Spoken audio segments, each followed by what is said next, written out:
itong si Lenny yung patatakbuhin nila, it's already done deal. Kasi yung mga grabe yung pag-promote ng Malacanang kay Lenny. Oo nga. Nakita niyo sa PTV, yung mga, hala, bakit yung biglang partnership sa Naga, yung parating naka-focus sa government pages, sa PCOO, yung mga projects sa Naga. Ito ang aming partnership with Naga City. Kasi ang binubuo nilang narrative for 2028 is magkalaban, Lenny at BBM. Naging kakampi, ganito pala, pwede palang maging magkakampi, ganito pala. That is what they're actually doing. Pero, patay si Lenny dyan. He can never escape a question on hahabulin mo ba ang administrasyon ni BBM tungkol sa kanyang mga korupsyon. It's a case of death. Case of death. Kaya kung ako kay Lenny, kung gusto niya maging presidente in the future, maging sabi siya, gamitin mo lang. Gamitin mo lang sila ngayon, pero huwag kang tatakbo under BBM. Dahil patay ang karir mo, Lenny. Sinasabi ko sa'yo. It's just gonna... You cannot escape that. Kasi wala kang integrity. And ngayon, integrity ang usapan. Kasi ang tatakbo ka versus Sara, si Sara in-expose, nung naging nakita niyang sobrang corrupt ang BBM, kumalas siya. Ikaw na alam mo na, nakalimtad na sa'yo sa harapan mo na sobrang corrupt. Saka ka naging pabebe. So, think girl, think. Pero feeling ko talaga gusto ni Risa siya talaga. Hindi siya bumibitaw eh. Hindi siya bumibitaw. Talagang And I think kapit campaign codes talaga. And I think Trillanes wants Risa. Kasi I think Trillanes doesn't fully trust Lenny. Trillanes doesn't fully trust Lenny. Natingin si Lenny ay hindi makikiride on sa gusto ni Trillanes against the Dutertes. So, tingnan natin kung anong gagawin ni Lenny, no? It would be exciting to see. Pero kudos to Lenny because Lenny, yung supporters niya, it remained. For 26, yan ang halos nakuha niyang boto ng 2022. 26%. So, Lenny's fan base is solid because ano talaga sila talaga? Leninista. Leninista talaga sila. Pero hindi talaga kaya ng Leninista katapatan ang Dutertista.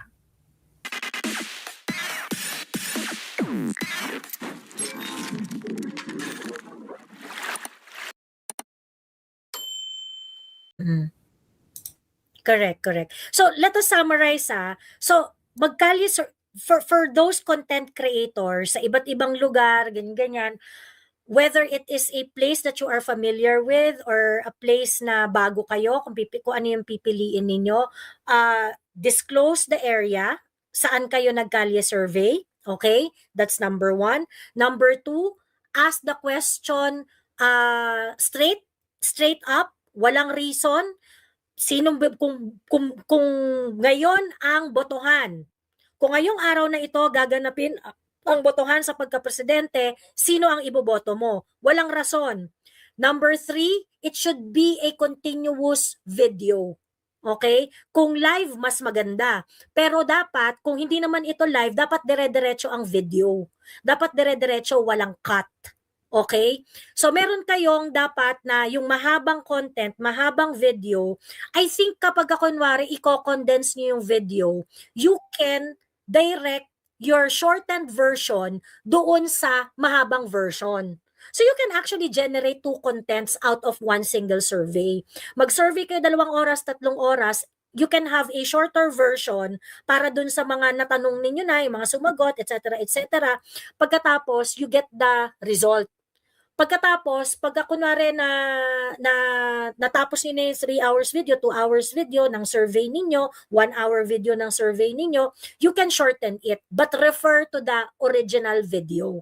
So, ibig sabihin, yung shortened version ninyo, yung mga pan-TikTok na video na mas maigsi, yung mga na-edit, it can be validated doon sa longer video. 'Di ba? Kasi I'm pretty sure mga content creator kasi yan the more content that you can generate out of a single video, mas better, 'di ba? And I understand that. Pero dapat back up kayo noong uncut version. Ayan. And bawal magtanong sa mga gathering ng politiko. Malamang, kung nandun ka sa gathering ng politiko, yung politiko Ay, na oo, correct.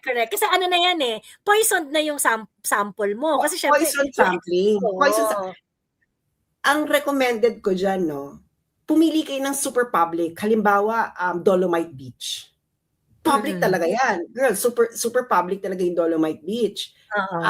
Luneta Park. Halo-halo na dyan yung mga tao. Yung super public place. Palengke, mall. Diba? Yung tinatao. Yung tinatao na alam mo na halo-halo yung nandyan.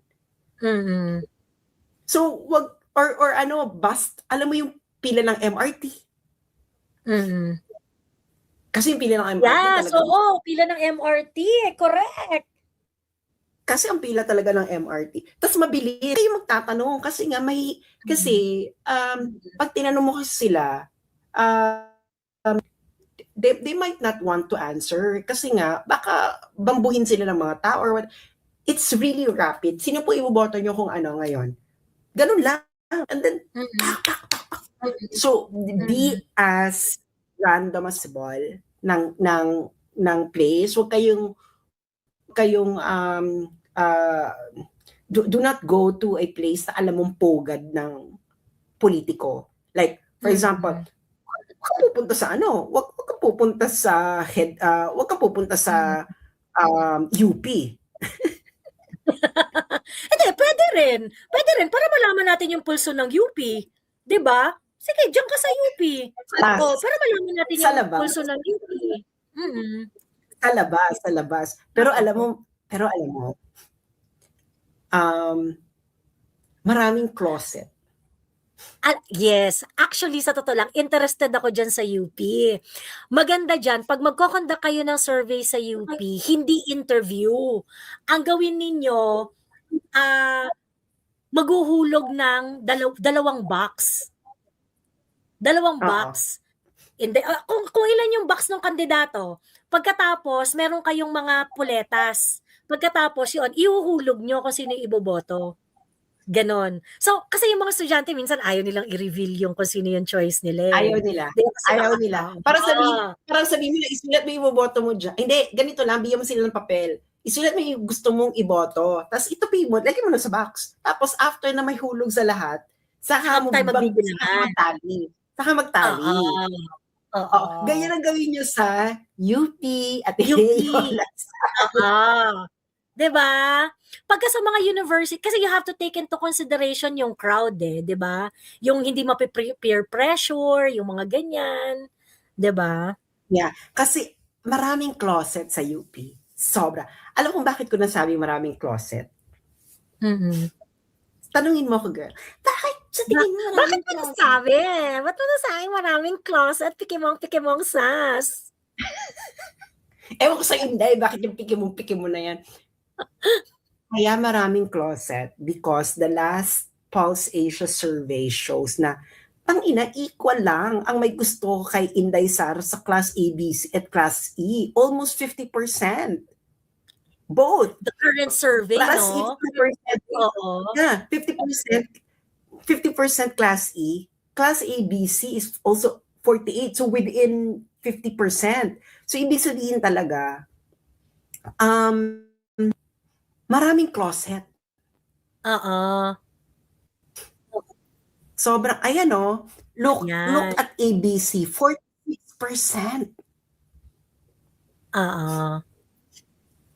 Class ABC is 46, 48, 59. Kaya may masahe to, girl eh. Kasi?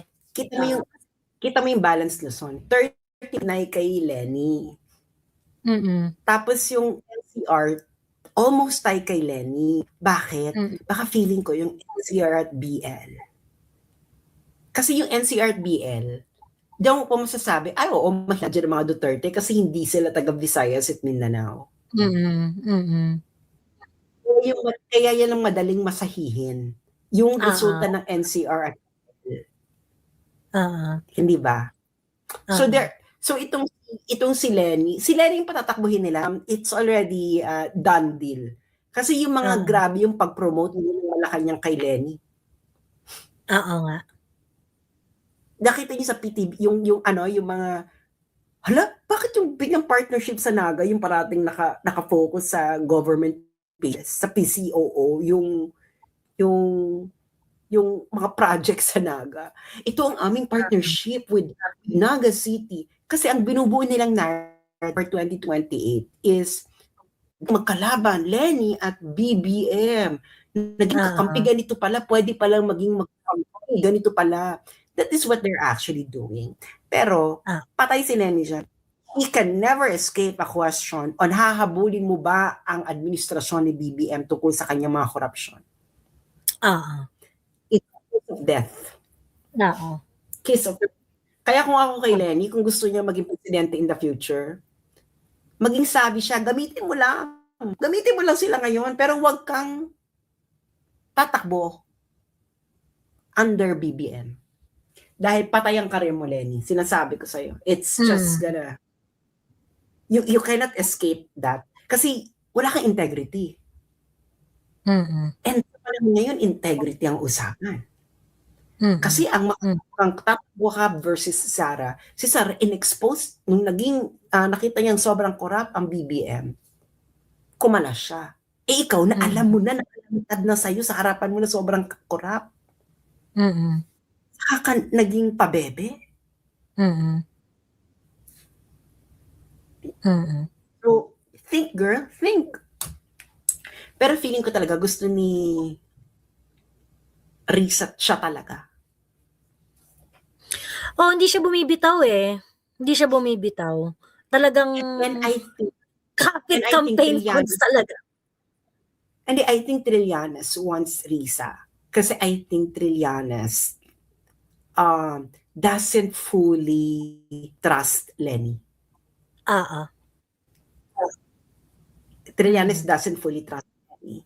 Natingin si Lenny ay hindi makikiride on sa gusto ni Trillanes against the Dutertes. So, tingnan natin kung anong gagawin ni Lenny, no? It would be exciting to see. Pero kudos to Lenny because Lenny, yung supporters niya, it remained. For 26, yan ang halos nakuha niyang boto ng 2022. 26%. So, Lenny's fan base is solid because ano talaga sila talaga? Leninista.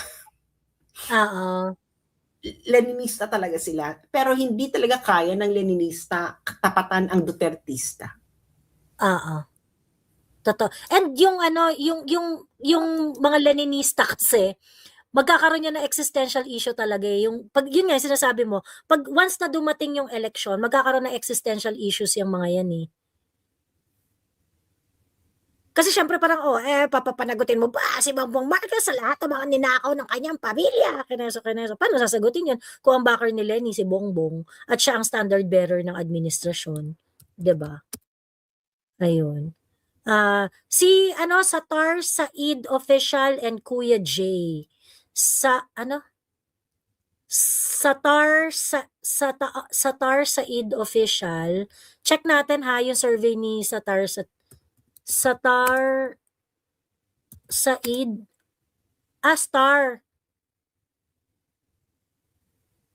Nag-aano siya? Nagkakalye survey siya?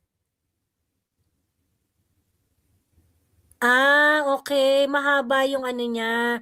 Tingnan natin yung survey niya, ha?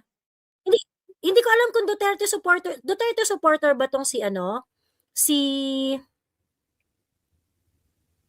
Satar? Star Said.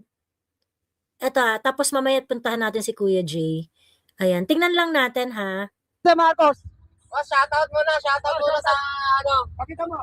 Shoutout muna kay Romel Labs. Alright. Presidente Marcos sa Duterte. Go. Duterte. Duterte Marcos.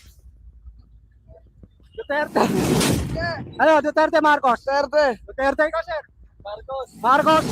Duterte pa rin. Duterte pa rin. Ah, Duterte pa rin, okay, sige. presidente niya eh. Sayang ang boto mo kay Marcos. Malambot. Malambot. Duterte kasi ang dami nagawa ni Duterte naman talaga yan. Kahit sa mga Aquino.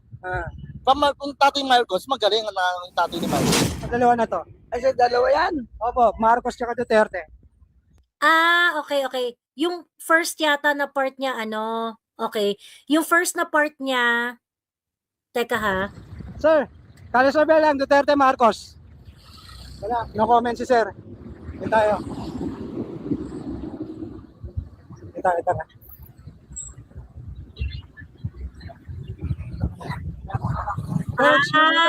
nice. Okay. Kalisabi lang to, Duterte o Marcos?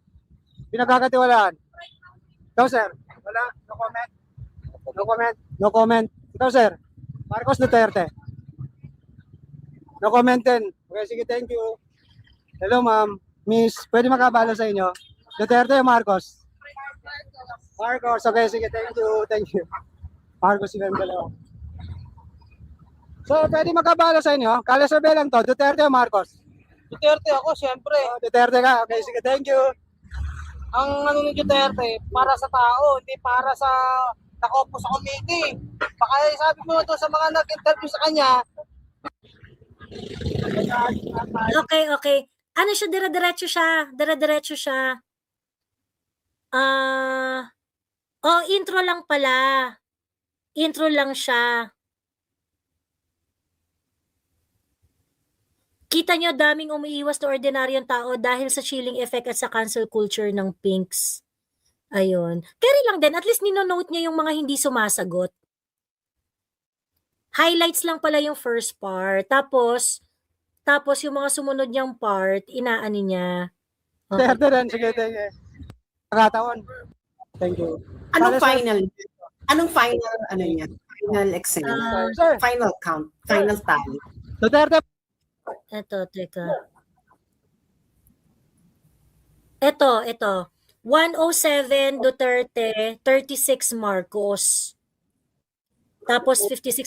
Alam mo, ang maganda dun sa survey niya, hindi niya pinipilit na magsalita. Kung gustong magsalita, pinagsasalita niya. Pero hindi niya na, kung ayaw, okay lang din. Ganon. So, pwede naman yun. Ayan.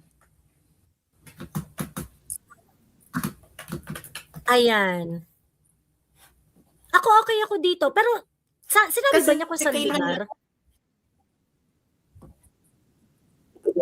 Oo, ayan o. Survey sa Caloocan City. Kalye survey sa Caloocan City. Okay. I-mention rin niya yung lugar. Okay na siguro yan. Caloocan. Tapos, yung mga Caloocan Tama familiar. lang yung result. Result niya.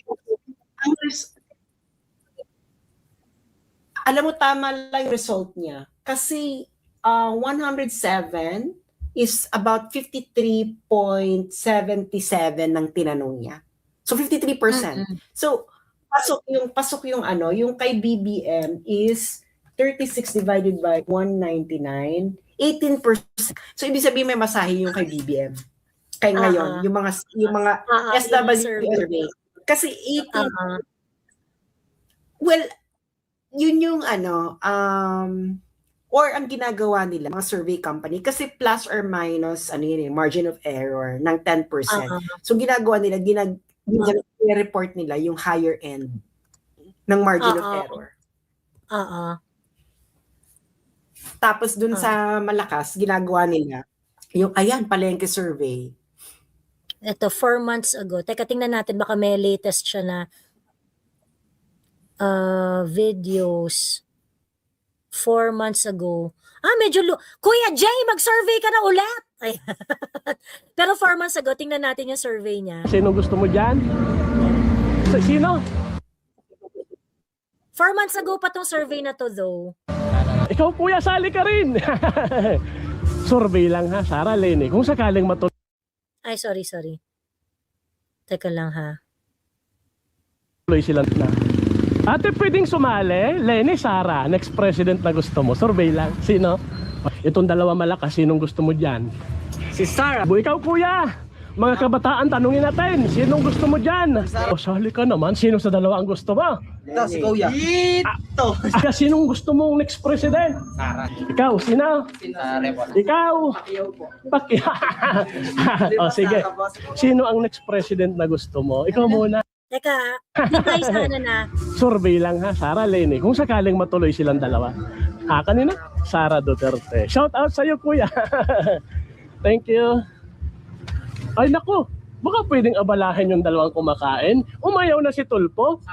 Ayaw maging presidente, magsisenador na lang daw siya. O sino sa dalawa? Sila ang natirang malakas ha? Sara. Opo, si Kuya G sa YouTube. Ikaw kuya, kanino ka? Survey lang naman yan. Abilio, wala. Shout out, nasugbo. Alin po? Abilio, Rolando Abilio. Ay, wala pa. Ito muna ang dalawang malakas. Wala pa. Kung wala dyan ay okay lang. Ano? O si kuya. Sige. Sino? Sara na lang. Sara na lang. Thank you very much. Salamat sa kanila. Ito na may survey lang. Si Kuya J sa YouTube. Shout out, nasugbo. Kuya, sali ka. Kung sakaling matuloy. Umayaw na si Tulfo. May nadalawang natirang malakas. Sino sa kanila? Ayan, so Batangas survey to. Batangas Survey lang? Nag-isip ng malalim. Sara Duterte.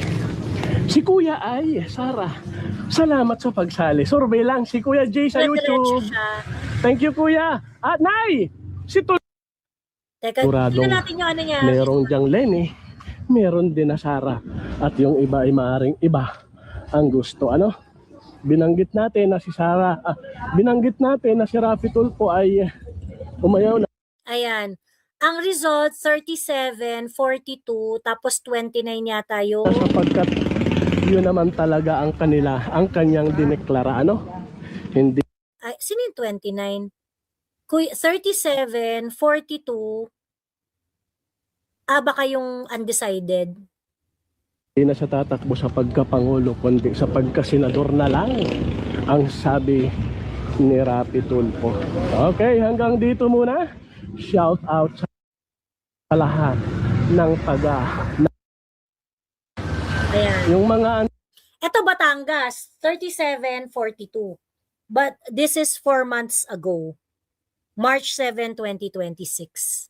Ayan. Kalya TV 25. And tingin ko okay yung survey niya. Na gano'n, dire-diretso lang. Okay yung survey niya. Ah. Dire-diretso. And 3742 in Batangas, Lenny, that's In believable. Batangas. Oo. Kalye... Believable. Kalya TV 25.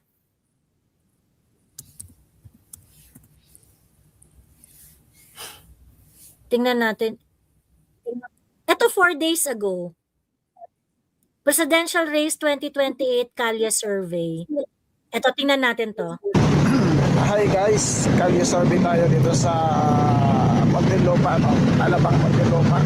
Yan. This is Muntinlupa, Alabang. Kung sino ang kanilang napupusuan sa dating na 2028 presidential election. Tara, samahan niyo si Kalye TV.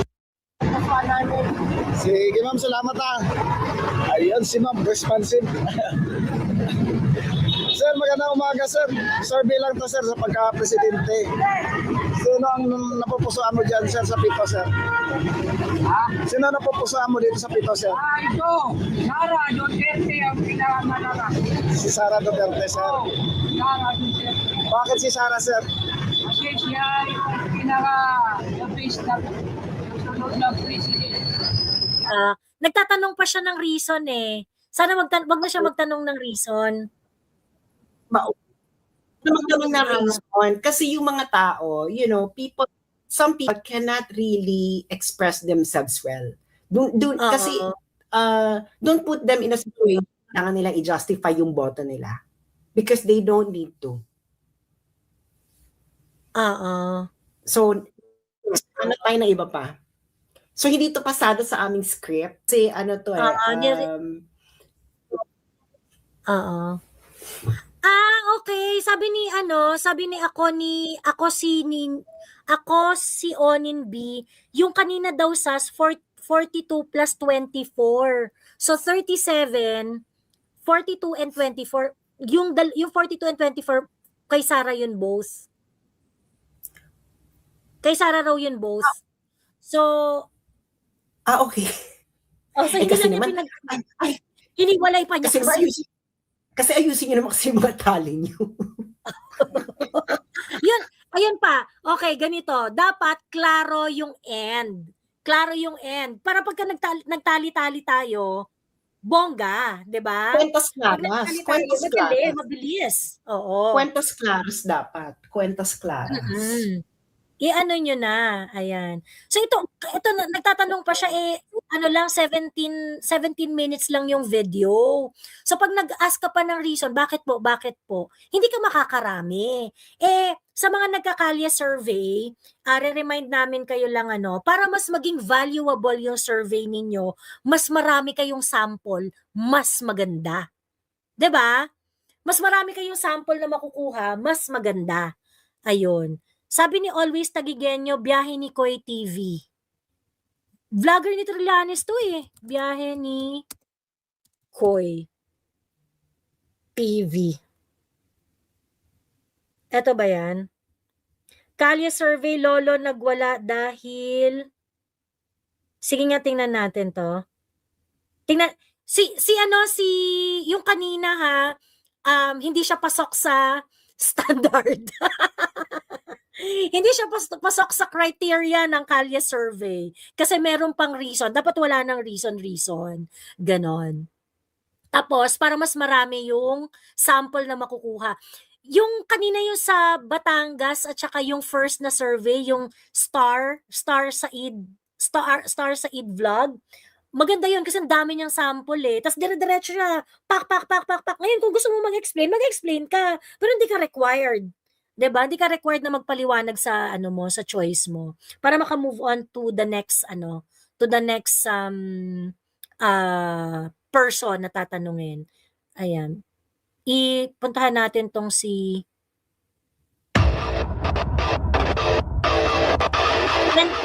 23 minutes na video. Tama o mali ba ang napagbantaan ng buhay ng Pangulo? Sa akin palagay mali. Bakit po? Hindi yung survey niya hindi preferential. Ibang survey yung ginagawa niya. Teka, tingnan natin. Mali. Impeach, dapat siyang managot. Kalye survey, Lolo nagwala sa galit dahil malaki ang natuklasan.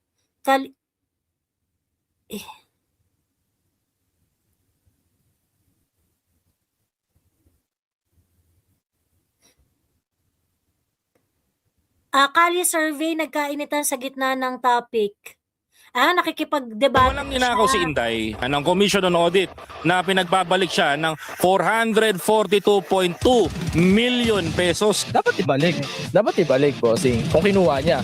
Hindi ito yung Kalye survey na kailangan natin kasi iba yung Kalye survey niya. Topic-based yung Kalye survey niya. So, no, this is not the Kalye survey that we need right now. Ang verdict SAS, hindi pasado sa criteria ng ating DTI representative. Ay, sorry. No, hindi pasado sa criteria. Hindi siya pasado sa pagsusuri ng DTI at ng inyong suking tindahan kasi yun ay may agenda kay. May agenda ka.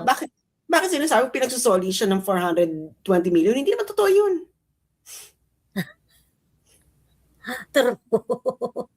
Ayun. So, exciting yan if maraming makakapag-conduct ng survey according to the hindi kami nagdidikta na parang sundin niyo kami etc.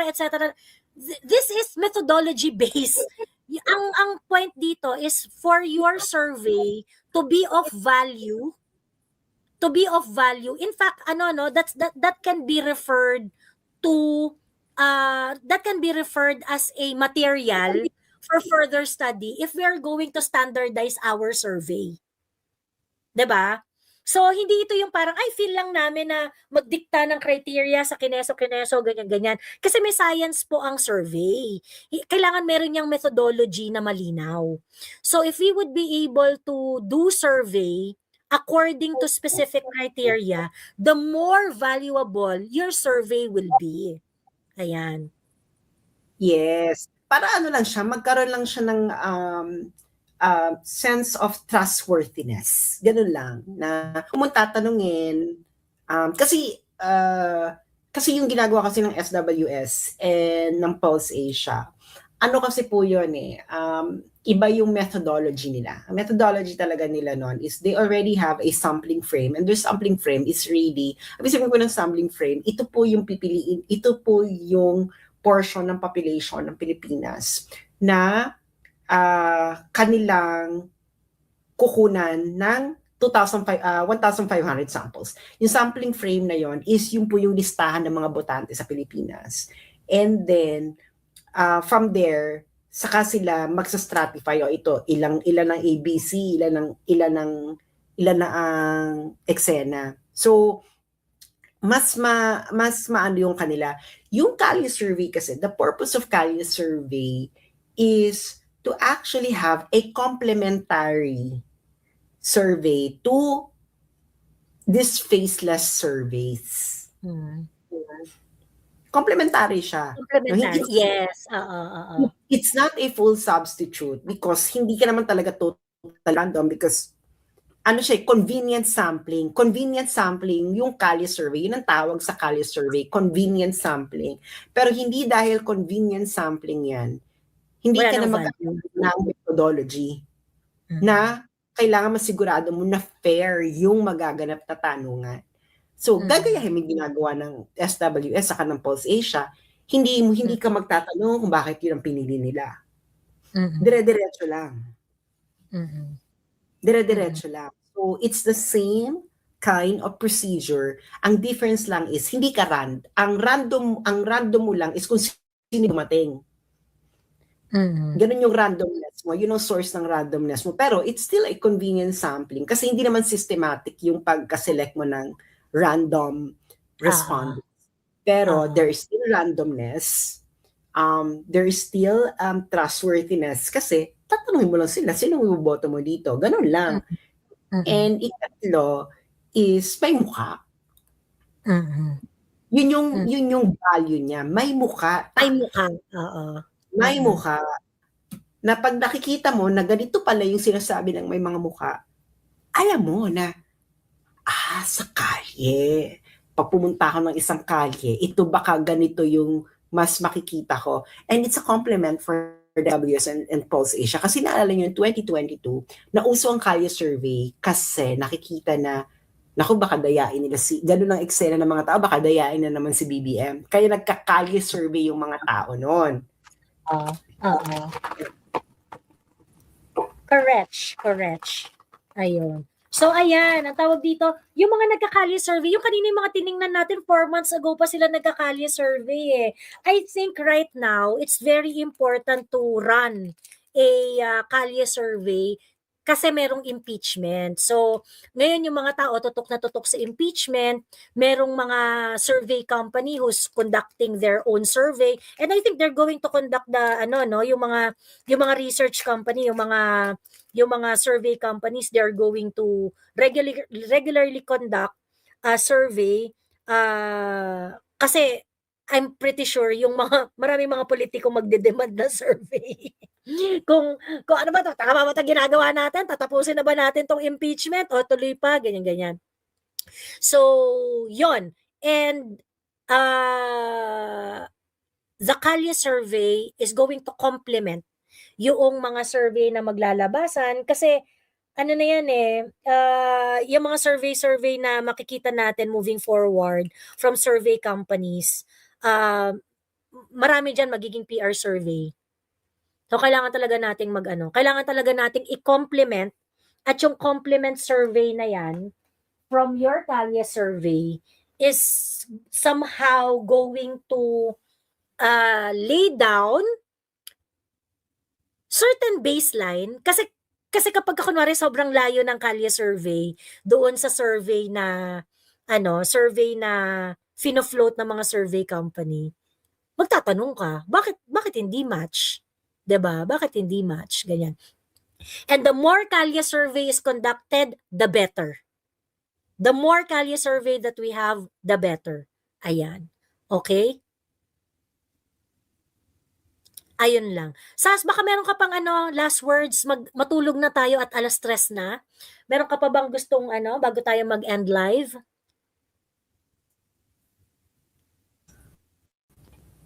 Well, ang masasabi ko lang is sa defense team, ituloy nyo lang yan, and your political savviness is much appreciated. Ituloy nyo lang. Always remember that this is a political trial and the public is on your side. Mm-mm. So, huwag kayong masyadong magpakaligal. Play with the public. Make sure, kasi in a court of law, you would like to influence the legal calculation of the judge because the judge is a lawyer. Pero when your judge is a politician, you would like to influence the political calculation. So, more political savviness pa. Pero, political savviness that is legally tight. So, it requires so much creativity on your part. And Attorney Vinluan, ang gwapo mo today. Sinabi Yeah. mo, Na-wet si Juliana. oo, sobrang gwapo mo kanina, Attorney Vinluan, even though na ang asawa mo raw ay lawyer, so walang pila guys, walang pilang magaganap. Ayun lang. Hindi na pala, may asawa na pala si Attorney Vinluan.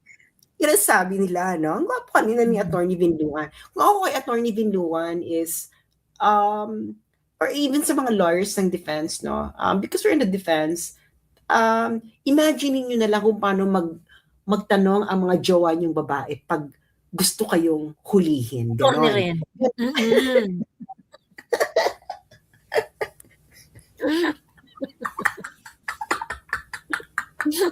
Correct. Ang ganda ng standard. Ganun ang i-adapt ninyong attitude. For a moment, isipin niyo kung paano kayo tinanong ng mga past ex-jowa niyong babae, kung paano kayo nahuli, kung paano kayo nahulog sa bitag. Sa ganyan. bitag. At napaamin ng jowa. Ayan. Ganun ang stance ninyo, no? And lastly, rhetorical kasi ang strategy ng prosecution. And I really hope that Attorney Sheila Season should shine more because Attorney Season is trained in literary trained. So I think more on rhetorical attack. Okay? Rhetorical offense. Kasi gano'n ang ginagawa ng kalaban eh. They're all rhetorical. So, yun ang magaganap ko. So, si VP Inday ay nasa London daw on July 25 at Marble Arch London program starts 1 p.m. and 6 p.m. And salamat po sa mga nagpadala ng pangkape. Tomorrow uli, at I look forward to Attorney Vinluan's shining moment again. Magpakagwapo ka uli para ma-wet uli si Juliana. Oh. So, ayun lamang po at maraming salamat. At, ay nako, I love what happened earlier. Napakita na Jerville, if she's not in control, she breaks down. Thank you so much. And have a good night, everyone. Napakita ni Jerville kung bakit niya kailangan mag-hire ng lawyer para ipagtanggol yung asawa niya. Hoy, may mga kumakalat pa ng video na assistant sa law office niya. Hindi ko pa ma-verify kung totoo yung video. Pero nakakaloka, may kumakalat na video na apparently, allegedly, ex-assistant ni Jerville. So, hinahanap ko ngayon Kung sino man yung may original, yung pakita nyo naman. Oo nga. At saka baka pwede siyang mag-coming out in the rain. 'Di ba? Lumabas, baka pwede. Ayan. So, yon. Anyway, maraming salamat sa ating pikimong ghost from Afterlife. From Afterlife. Ay, hindi na mawawala sa isip ko yan. Pikimong. Yan. Okay. Pikimon. Happy Pikimon evening and morning, everyone. Babushka, thank you so much. At Ka Joey, thank you so much. Pikimon. Yes, of Thank you pa. course. Ayan. Thank you. Bye-bye. Ayan. Anyway, very quick lang rin naman ako. Ako tingin ko today, nagets na nung defense yung yung rhythm. Nagets na nga ng defense yung rhythm na and today, kaya ako masaya today kasi parang it's a validation that the defense understood the name of the game, the rules of the game. Alam nila na because you have a very political you have a political presiding officer, the game is not going to be fair. And pinakita ng defense yun today na dahil nakakita sila ng opening na puta, pinayagan niyo yung unsigned affidavit o di dapat pag umeksena kami dito, walang pigilan, ganun. And that is the opening for the defense to do to show their political savviness. Because you have to play the ulo-ulo of Cheese Escudero. 'Di ba? Because Cheese Escudero will not yield to the prosecution all the time. He will yield but not all the time. 'Di ba? At yung mga time na mag-yield siya sa prosecution, he is bound to give the same leeway sa defense. And if that's the case, if it's the time of the defense to do its thing, do it with a bang. 'Di ba? So, ako happy ako today kasi talagang puta, nag-gets na ng defense and I feel more than confident doon sa ginagawa nila ngayon. I think they got this. Ayun. Joey, sinoplap ni Pia si Luis Trong Baculaw, anong masasabi nyo? Ay, oo nga pala, nakalimutan kong tanungin yan kay Sas. Nakalimutan kong sabihin. Well, Pia is out for blood.